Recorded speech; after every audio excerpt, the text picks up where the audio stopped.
you wanted the best, you've got the best podcast. The hottest podcast in the world. The Chris Voss Show, the preeminent podcast with guests so smart you may experience serious brain bleed. The CEOs, authors, thought leaders, visionaries, and motivators. Get ready. Strap yourself in. Keep your hands, arms, and legs inside the vehicle at all times, because you're about to go on a monster education roller coaster with your brain. Now, here's your host, Chris Voss. This is Voss here from the chrisvossshow.com. Ladies and gentlemen, the Iron Lady sings and that makes it official. Welcome to the big show.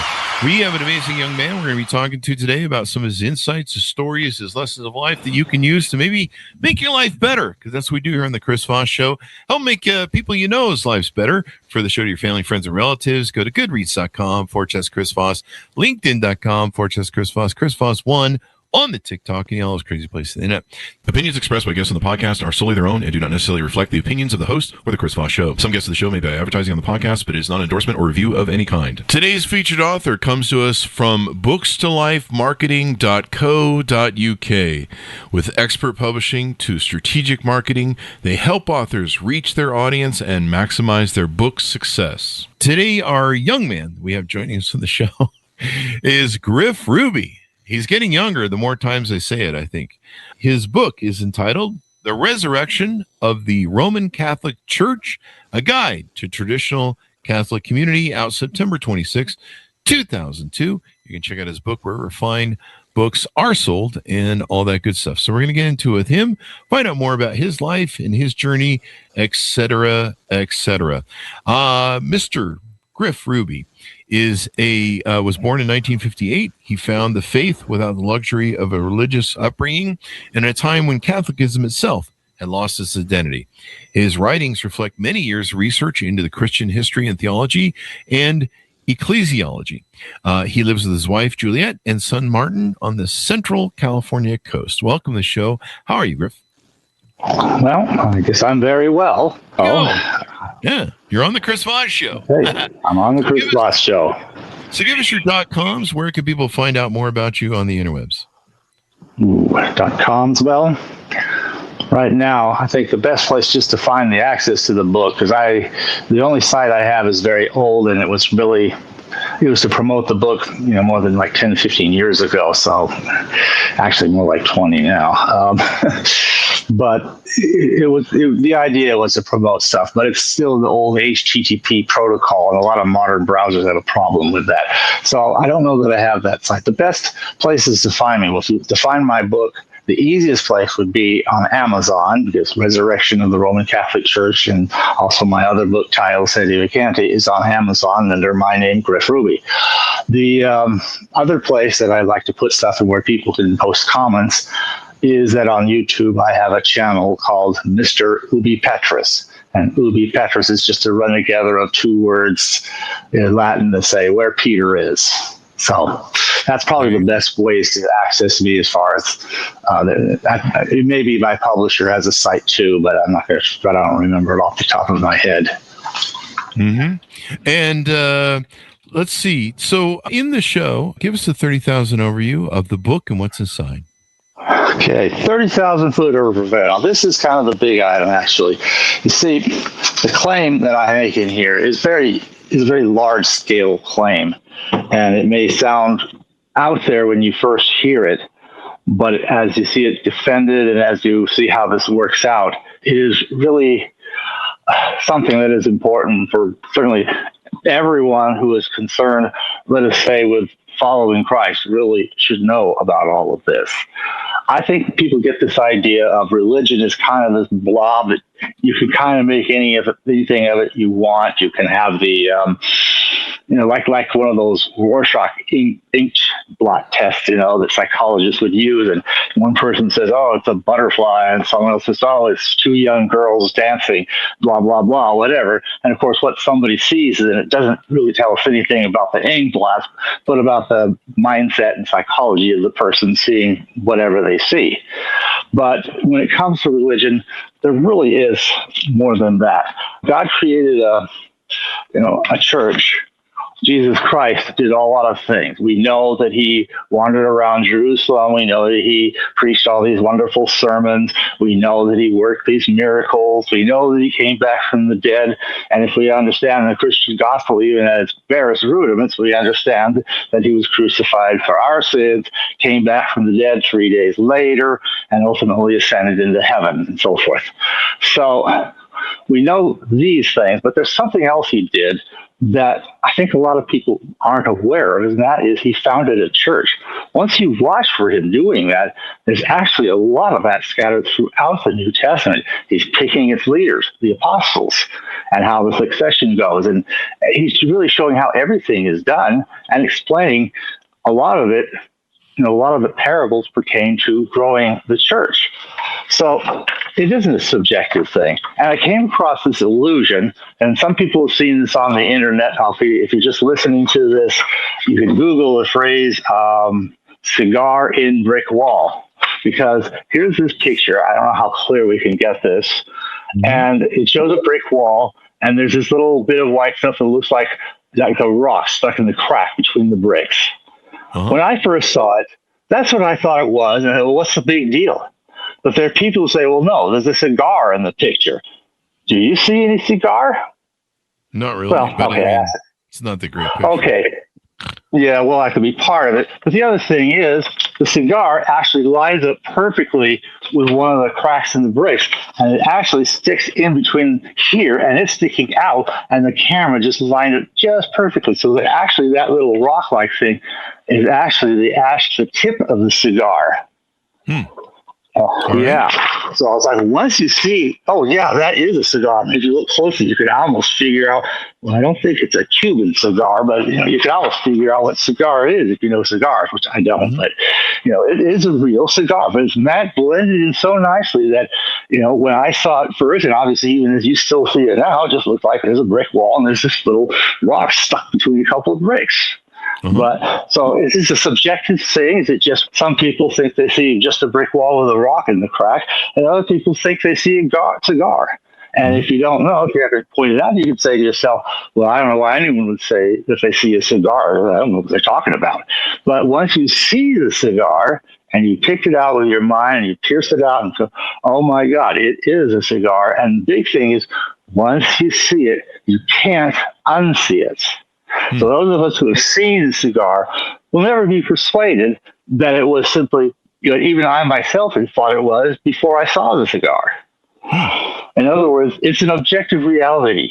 And church is like that. Christ didn't just kind of mouth some nice things and, people kind of want to remember our good friend Jesus and write up some gospels. He wanted them to write these gospels. He wanted there to be a church.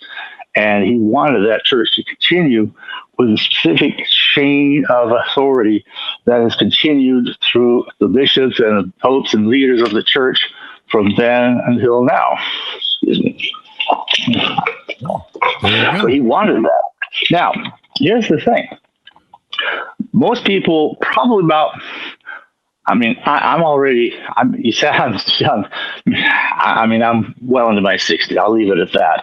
But younger generations may probably have seldom seen the Catholic Church unless they know or are in the traditional Catholic community, because it's still kind of small and scattered. It's scattered kind of almost uniformly in many different parts of the world, and maybe to varying degrees what people have to do as far as whether they've got clergy to support them commonly or not and things like that. But it's a large group. Millions and millions of us, but it's very scattered, and you find you could go for a lot of times and never not find it because there's all these buildings that says Catholic Church, and here's the big shocker. It's just plain not. The Catholic Church of history has had over 1900 years from Pentecost until Vatican II to document what it is, what it believes, what it teaches, how it operates, and what things to trust and what things not to trust. And it's very, very, very detailed. The theological manuals, especially from those older days, really get into a lot of detail. But that's for another book. I'm more interested in the history in this book, which is to say there were Catholics who grew up in the Catholic Church as it was up until Vatican II. Mm-hmm. And then they see everything go crazy. And they're wondering what is going on. And just crazy thing after crazy thing. And they're always being promised, oh, this will be the last. And then something else comes along. Yeah, that's even crazier. Oh, we'll never tolerate communion in the hand. Then they do. We'll never tolerate having altar girls. Then they do. Then they say, well, we'll always make sure that we don't allow people who don't believe in our basic beliefs. Frank Sheed wrote a book back in 1967, published in 1968, called Is It the Same Church? Now, he's kind of trying to defend that somehow, despite having changed its aspect already by then so dramatically, that somehow it's still the same church. The problem is he's trying to say, well, now, if it can do this thing, that shouldn't matter. And maybe he's right, maybe he's not. But if it does this other more extreme thing, that cannot be the church. Well, and he does that at least a couple times that I've documented. There may be others. And he's done this and said this. And what happened is exactly he said the thing that couldn't happen has happened. It's routine. So, he wanted to say, yeah, it's the same church, but the very tests he set up for it actually provide that the answer to that question is a resounding no. It is not the same church. This is not just a matter of commentary either.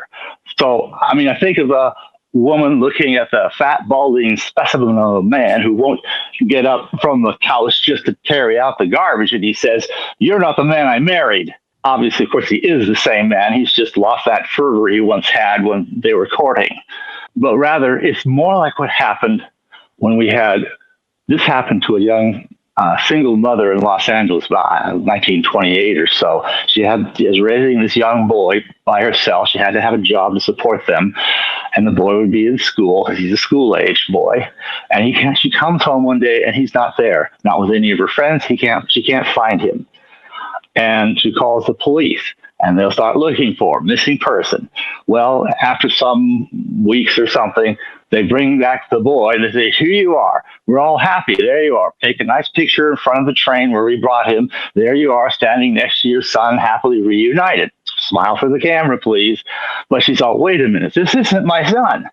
Now, come on, let's get over this. Oh, wow. As if he's so changed. It's the movie called Changeling. They made that, if you ever care to look it up. It's a neat movie, too. And you'll just be, But anyway, she's trying to, this is not my son. Look, he's been through a lot of adventures that can really change a person, and we don't know. Maybe we'll learn as he can open up about what adventures he's been through since he's been missing all this time, and so on, as if that's the only problem. But it really is a different boy. She was keeping marks on her doorstop or something of how tall her son is. This boy is 3 inches shorter than the last mark she made. He does not have the same dental records as her son at his dentist, where she would routinely have been taking her son. This boy goes back to the same classroom where her son had started the school year and was still there with the same teacher. And the teacher says, you take your seat. And the kid just sits down in some empty seat he finds. And she has to explain to him, no, I didn't just say take a seat, take your seat. He didn't know what seat it was because it's not the same one. It's a different boy. And the police, there's a lot of other intense stuff that happens. That's kind of, they think the lady's crazy. They lock her up and all this kind of stuff. I don't know who's looking after this boy they brought her while that's going on. But anyway, we never find out what happened to her actual son, you see, because the principal thing is, if that has simply been her son, you can solve it with just some more counseling and therapy to help mother and son get together. But since this is really a different boy, there's a gigantic loose end, namely somewhere out there is her son. He may be dead, he may be alive, and now because they think they've found this boy for her, there's no need to search anymore. Now, this is what we really have. If this society run from the Vatican City for a long time, really since Vatican II onward, isn't the church, you say, it doesn't mean that church has disappeared. It means that the church continues as it were, kind of like underground. And that gets to why I want to call the book The Resurrection. It's not that the church has actually died. It has not. But rather, this is from a nice old catechism, This is the Faith, by Canon, Ripley. His name is Ripley. I forget the rest of his name, but he's called Canon for some reason. But he had a little quote in here, and he says, primarily, the church is not an organization. She is the continuance of the work of a divine person. She will never fail simply because Christ can never fail. For every Calvary will be followed by a fresh resurrection. So Vatican II has been her biggest Calvary since. And the traditional Catholic movement is that resurrection. It's that resurrection life preserving what everyone would have thought would be destroyed, and many thought simply was destroyed. And you can go along with this destruction and pretend that this very changed society is somehow still the church. That would be like the lady faking it. Oh yeah, this is my boy. Like maybe this will help her get out of the insane asylum. But we all know that's a lie. And they can tell she's not telling what she really believes. So she doesn't get out yet. Or we can be honest about it and just realize that there are those faithful priests and bishops who saw this nonsense. They didn't understand it. They couldn't explain it, but they just do. They had to stick with what they had been ordained to do, to teach, to believe. All of that. They stuck with that. And at first it was just some faithful priest here and some faithful priest there and a very tiny handful of bishops, but they wanted to keep on doing what they had been ordained, and in the case of bishops, consecrated to do. And of course, sooner or later, they'd get persecuted for this. They'd get kicked out of their parishes. And you know what they do? They set up shop somewhere else, maybe starting with some rented space. And later on, they eventually would be able to have some small chapel built for themselves and their congregations. And many of their congregation kind of went with them rather than staying in the same building with whatever, they replaced them with. And from this comes a whole grand, large community.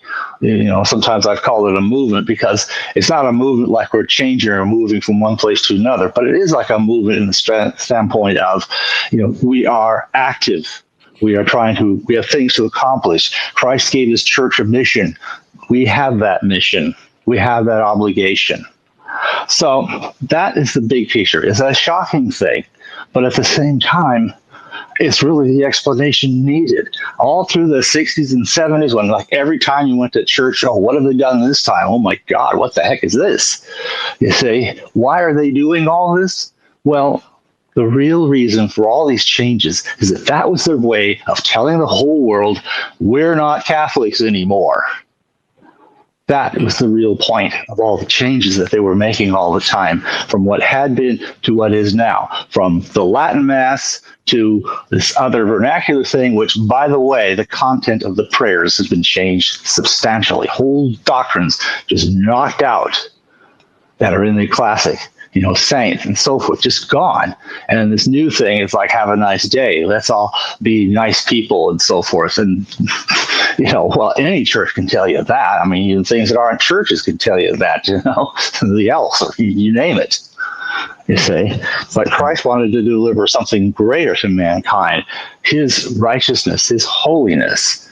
And once you see it, you don't forget it. It's like that cigar.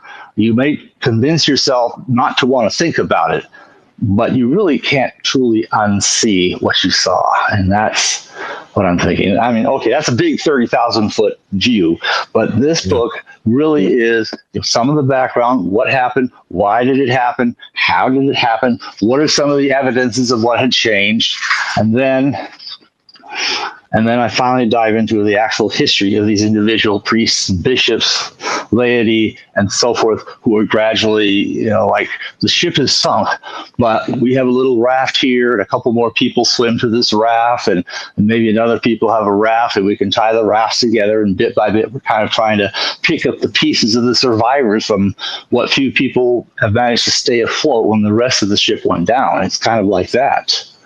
And so you kind of feel the pieces kind of coming together. A very prominent bishop that I write about is Archbishop Lefebvre. He was very famous for his Latin Mass and the priests that he trained. And then when he consecrated some bishops back in 1988, that was actual news. And they were saying, oh, wow, he's a schismatic, he's excommunicated. And no, he's not actually. Technically, I examined the case in some detail. And for that matter, who's trying to excommunicate it has no right or authority to do that, because they are no longer the church. They've made that point very clear with all the changes they've made. And it's time to just read the room, Mm-hmm. Read the room. Ask away. So let me clarify some things. So for those people who don't know stuff, let's set some definitions. What is the Vatican II? You referenced that several times. It's a council that was organized. Okay. A whole bunch of there were already some corrupt churchmen, but they couldn't do very much. But when they got in this council called Vatican II, every now and then the church would organize these councils, and when they do this, there's a reason for a council. For example, when Protestantism was a big problem, they called together the Council of Trent. You've probably heard of that. There was other things like kind of atheism and irreligion and indifferentism, and they brought together the First Vatican Council in 1869-70, and they confirmed, for one thing, the doctrine of the infallibility of the Pope, and so forth. And then we get to this next one. There was no particular reason that the council was being called. I mean, okay, communism was fashionable. Maybe they could have called the council to condemn that, but they'd already agreed in advance not to. So it's like, what are we doing this for? All these people went there to gather because they were bishops and priests and cardinals and so forth. They all went to Vatican City, and they sat there and heard all these blather documents that are just really terrible. You read on it, what did I just read? And it was really bad. Yeah. And they signed off all the stuff. Oh, sorry. Go on. Yeah. They signed off on this stuff thinking, well, it doesn't say anything, so it doesn't matter if I sign off. Well, some of it did say some things that definitely did change some things and so forth. And I talk about some of that in this book, and in my set of Vacante books, I'll drill into that a whole lot more. But the whole point is, it wasn't a real council. I mean, yeah, a real church went in, and basically two churches came out of it. A bogus one that had managed to appropriate 99% or something of the former church's resources. And then there's the true church continuing on quietly, faithful, in the background, probably in many ways underground, and especially in certain parts of the world. And unacknowledged, almost unknown, except to those involved or meeting up with it personally. So, sorry, ask away. So you talked about, why is Latin Mass important, and how does that work into what you've discussed so far? Well, there's two things about the Mass in Latin. The original, they call it Tridentine because they officially codified it as late as the Council of Trent. But it has been the Mass literally from persecution under ancient Rome times, once they were really able to have enough peace and quiet to kind of formulate what are we going to do as we worship. But they pretty well knew. But there, Justin Martyr has a description that's kind of simplistic, but it absolutely agrees with what we do. But it goes on to today, it's just not very detailed. But as the years go by, there's sacramentaries that tell us exactly what the Mass was, and it really had barely changed. What really had happened was, as the Protestants were gaining more influence, even Catholic priests, many of whom weren't very well trained, were sometimes yielding to pressure from their local Protestant communities. And so that was when the Pope, Pius V, had to kind of lay down the law and say, no, we don't do that. This is what we need to do. We need to train our priests a lot better than we had been. And they started doing that. And we need to let people know what they should and shouldn't be doing as they're conducting Mass or any of the various other ceremonies and sacraments and so forth at the church. So they did that, and that was important for. The other question I had for you was, what is the sacramental validity, and why does it matter? Okay. Validity has to do with whether or not the sacrament really worked. Okay, take a simple one like baptism. It really doesn't take much to do a valid baptism. Basically, the baptized herb has to be somebody other than the baptizee. You can't baptize yourself. Also, they have to be a human being with the use of reason. So it won't do any good to try to get baptized by a small child or by a trained chimpanzee or by a robot. It has to be a human being with the use of reason. And then Christ has the words. You can say them in whatever language, as long as within that language you are saying, I baptize you in the name of the Father, and the Son, and the Holy Ghost, as you're pouring the water. And you cover their forehead at least, and you can cover more, that's okay, but the forehead, which is what required, is kind of a bare minimum. You see, you have baptized that person. Now, here's the thing. Let's say you didn't do it right. If you didn't use water, you used Coca-Cola. It won't be valid. Let's say you decide to say, well, I'm going to baptize you in the name of Jesus. No, that won't work. See, when Scripture actually lays down specifically what to say, then you really pretty much got to say exactly that. There's not a lot of wiggle room there. Sometimes in some sacraments, there's a little more room for flexibility, like, say, confirmation and so forth. But there still has to be the same essential content of whatever you say, whatever you intend, whoever you are, because the baptism is the easiest in terms of the minister. Well, the only one that's easy is marriage, because who confects the sacrament of matrimony isn't the priest or anybody else saying, you are now kiss the bride and all this. It's actually the man and the woman saying their I do's to each other. That is the sacrament of matrimony. And once they've done that, assuming neither one of them's already married to somebody else or other such prohibitions, it's done. They're married. And that's a sacrament. Otherwise, all you have is at best maybe a legal contract, which actually in the Catholic Church, that's not considered acceptable or right and won't even count. Among non-Catholics, you can be a little more leeway. So a couple of Buddhists, go to the justice of the peace to have a wedding between themselves. They're married too, regardless of whether it's a sacrament specifically or maybe merely a contract. And that's a whole separate connection. But the whole thing is, those are the only sacraments you can do without an ordained priesthood. You want to have the Eucharist is the body, blood, soul, divinity of Christ. But here you had some bread and some wine. If you're doing what you're supposed to do as a priest, you're actually ordained as a priest. You're saying the right words as a priest. You intend to do what the church normally does in this. And you're using actually bread and wine of certain description. You're not using Oreo cookies or something and so forth. You have, when you've done all this, the body, blood, soul, divinity of Christ. That is by Christ's own promises. He didn't say this as he held up the bread. He didn't say this means my body or this represents my body or all of you sitting around here eating this together are my body. He held up bread and he said, this is my body. So even as his body's there, it's also his body. And really just as literally as the flesh, you could have cut off his arm right then if you thought to do it. So it's his body and blood, just as any piece of flesh would have blood. And conversely, blood has something of the body in the form of the blood corpuscles, etc. So they're always kind of mixed together anyway. But so you have the body, you have the blood of Christ. And with that, also, as the church has taught from how far back, that includes the soul divinity of Christ. But if any of those things is wrong, the guy says something else, but he's not supposed to say. He just says the wrong thing.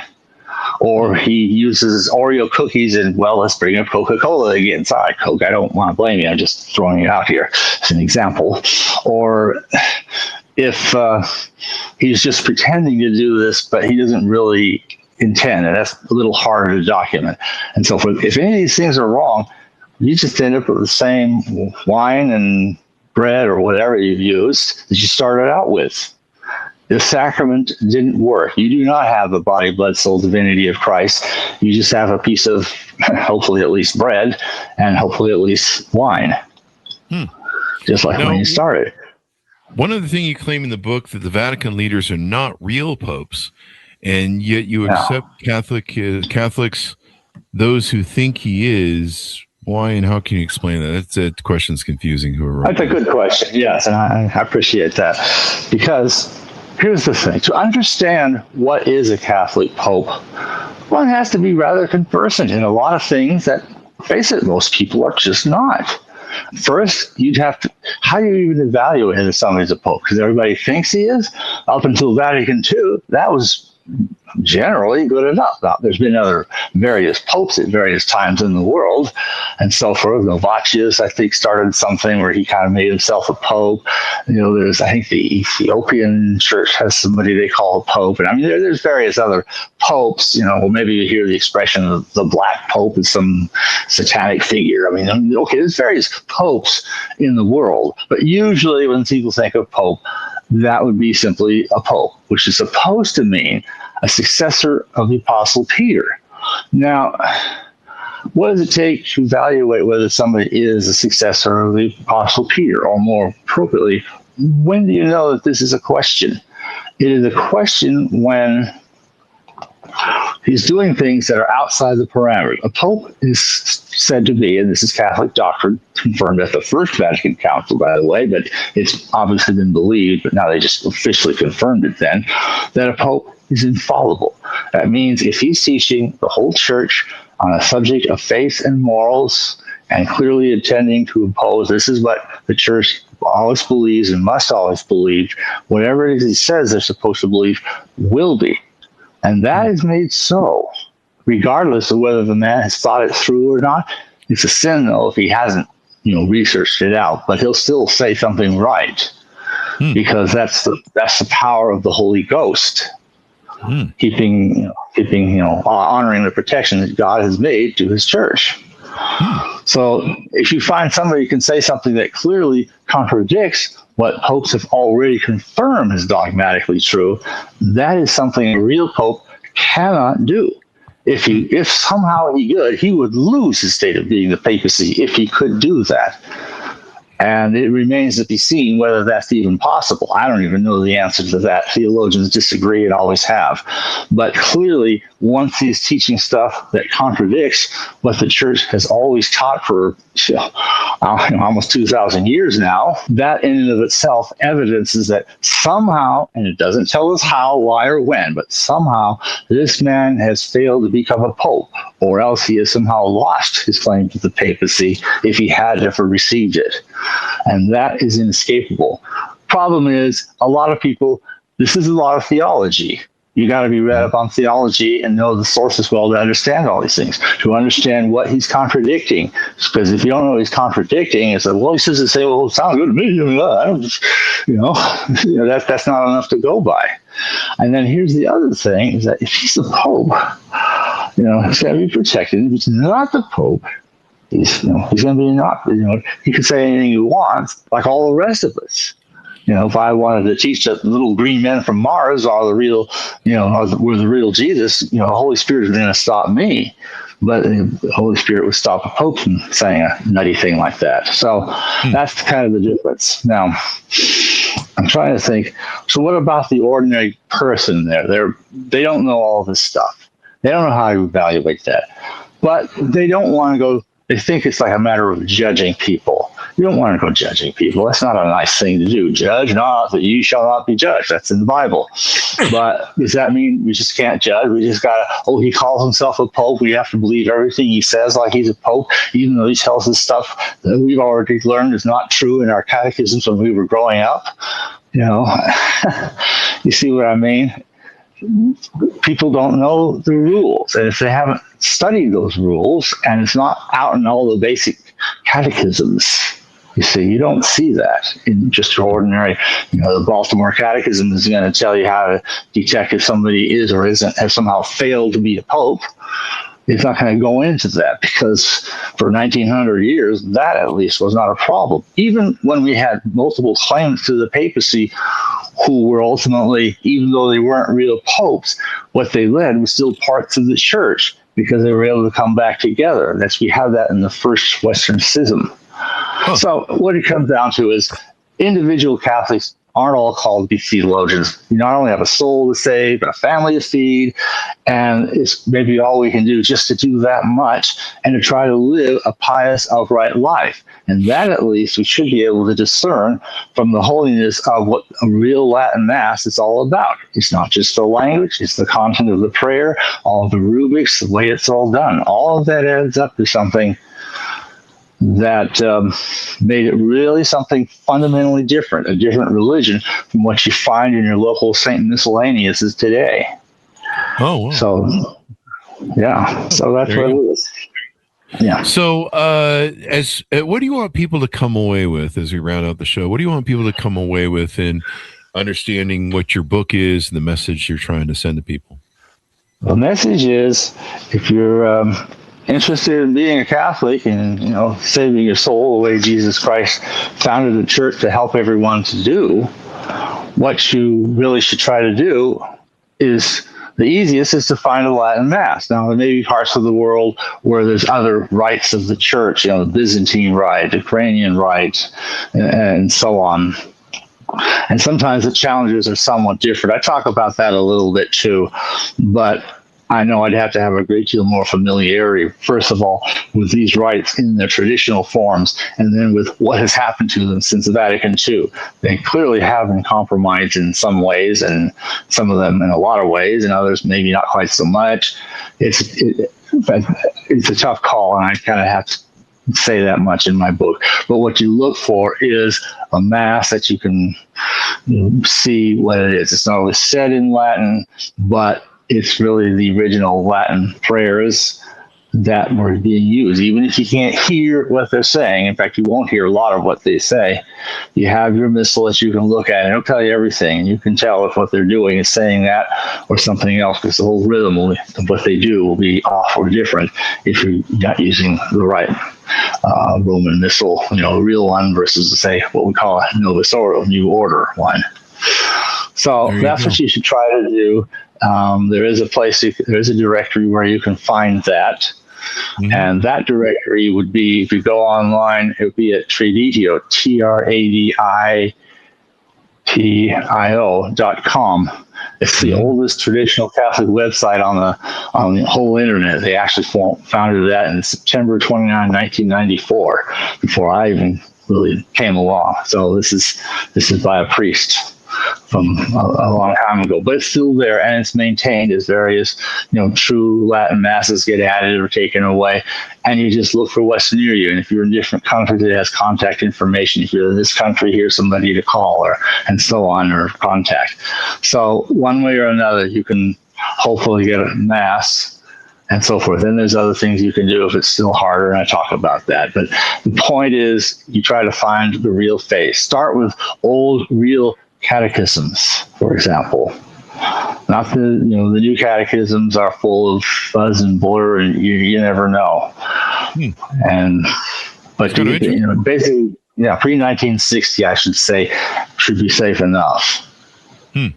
Well, thank you very much for coming on the show. Give us your .coms. Where can people find you on the interwebs? Okay. Well, as I said, look for Mr. Ubi Petrus on the YouTube. Is probably the best and easiest way to find me. I think that's probably the easiest to do right now, because, like I said, I don't have a lot of other sites. I really have never figured out Twitter or X or whatever, Facebook. A lot of those things are kind of confusing to me. I'm kind of this old fogey who can't really quite get with all these new programs. Instagram, I don't know these things that well. Maybe someday I might try to learn them, but I'm not very good at that. I spent a lot of my time just digging through history, and I had to track down lots of sources. And this is mostly a history book. Once the history actually gets going, it's history. Okay. And That's its history, and then the other book will drill it into the theology. It's a whole different thing, but that's another thing, and we'll talk about that later. All right. Well, thank you very much for coming on the show. We really appreciate it. All right. Well, thank you for having me. Thank you. And thanks, everyone, for tuning in. Order up the book wherever fine books are sold. It's called The Resurrection of the Roman Catholic Church, a guide to the traditional Catholic community.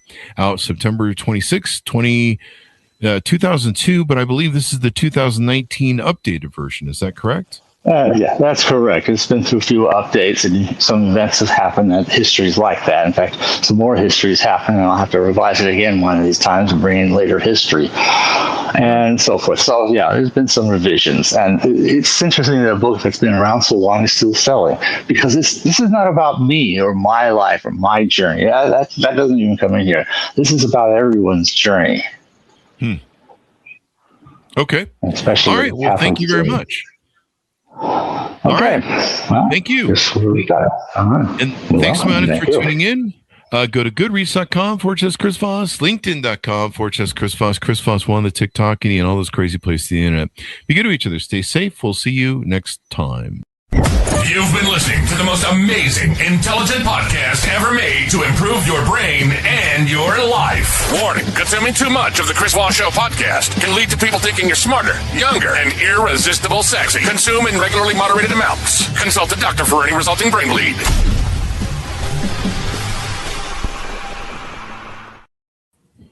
All right, Griff.